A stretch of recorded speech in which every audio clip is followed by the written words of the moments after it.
Marriage is supposed to be built on honesty, but sometimes the person you trust most uses your insecurities as a weapon. For 10 years, I thought my wife, Hannah, loved me for who I was. I wasn't rich or flashy, but I was loyal, hardworking, and devoted to her. We built a quiet life together, and I believed that was enough. But one evening, while we were arguing about intimacy, she dropped a line that shattered me to my core. With a cold smirk, she said, "I need to see if size matters, and you'll never know." It wasn't just the insult. It was the smugness in her voice, the cruel satisfaction of cutting me where she knew it would hurt most. At that moment, I realized two things. First, that she had already been unfaithful, and second, that she had no respect left for me. I didn't shout back. I didn't throw things.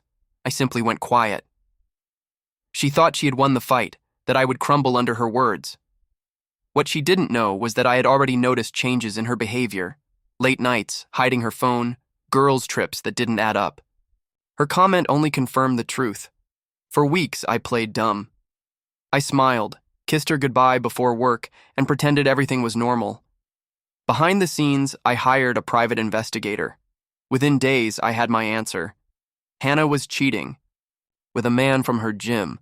The photos, the texts, the hotel receipts, it was all there. She wanted to see if size mattered. Well, she was about to see if betrayal carried consequences. I began preparing my reply. Quietly, I moved our savings into an account under my name, filed paperwork with my lawyer, and documented everything. Meanwhile, Hannah carried on like nothing was wrong, still taking digs at me, still believing she held the power in our marriage. Then came the night of my reply. We were at dinner with friends when the topic of relationships came up. Someone joked about what makes a marriage last, and Hannah, in her usual cruel way, laughed and said, "Well, it's not always about love. Sometimes size really does matter." The table went silent. She smirked at me, thinking she had humiliated me in front of everyone.